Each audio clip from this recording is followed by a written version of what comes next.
Curb Your Enthusiasm Episode 5 begins with a tribute to Richard Lewis, who sadly died last week of a heart attack.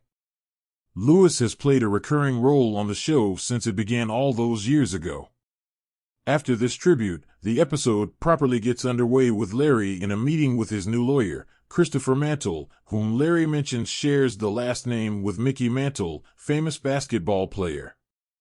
Mantle has been hired to deal with the water bottle interference case in Atlanta, with Mantle promising Larry he won't have to go to trial, and thinks they can get the charges dismissed on the grounds that the Georgia law is unconstitutional. During this meeting, Larry also finds out Christopher is having a child by surrogate with his husband, and he asks whose last name the child will inherit. Christopher tells Larry he'll take his husband's last name, which is Ziekelman. Larry is shocked that his lawyer isn't going with the legendary Mantle name and pushes his case. He brings it up yet again when he sees Christopher and his husband at the temple for a function he attends with Irma. At a Chinese restaurant, Freddie Funkhauser tells Larry and Leon he has started dating a woman who works for Disney. Freddie thinks she's an executive as she knows everything about the upcoming Disney movies. During the meal, Larry becomes fixated with the fish tank next to their table and notices that one of the fish seems to be stuck in the filter. The waiter insists, "Fish not stuck, fish sick." Cyrus, Irma's sponsor, asks Larry if he knows someone who might look at his daughter's script. Larry reluctantly agrees, and when he arrives at the temple function with Irma, Larry asks Freddie's Disney exec he's dating if she'll take a look at the script. The woman is confused, but happily agrees. Meanwhile, at the temple, Larry notices a new brick on the donation wall that has been inscribed with a special message from Hobie Turner, the Seinfeld writer from the previous episode. The brick reads, "Larry David is disrespectful to women." Larry asks the rabbi if the defamatory brick can be removed, arguing that it's hate speech. However, the rabbi refuses and says it's more like strong dislike speech.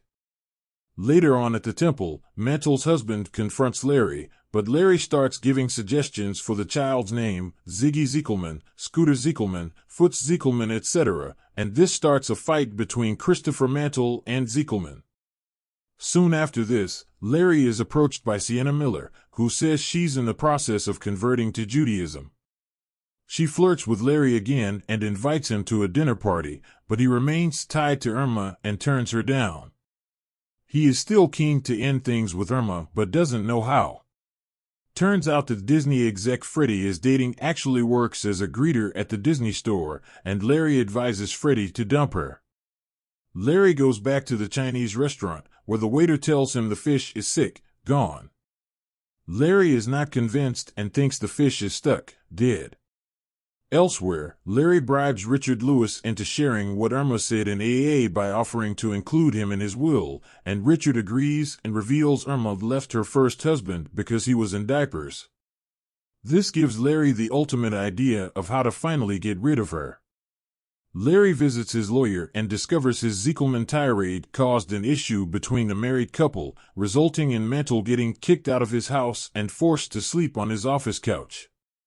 In his exhaustion, he has missed the deadline to file the motion to dismiss the case, which forces Larry to go to trial.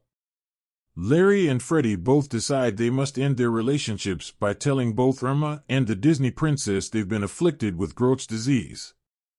Larry finally gets Irma to leave him, on her terms, as her sponsor had suggested. However, Irma visits the Disney store and sees the Disney princess, and they discuss their ended relationships and connect the dots.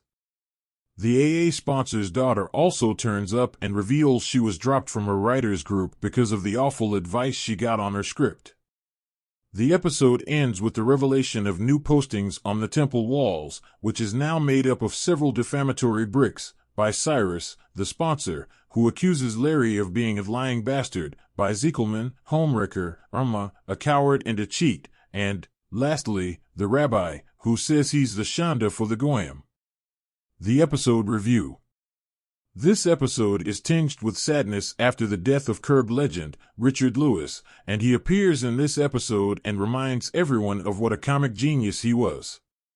The episode is very funny and sees Larry at his usual neurotic self, with some brilliant supporting performances from J.B. Smoove and Vince Vaughn. Season 12 shows no signs of dipping in quality based on this episode.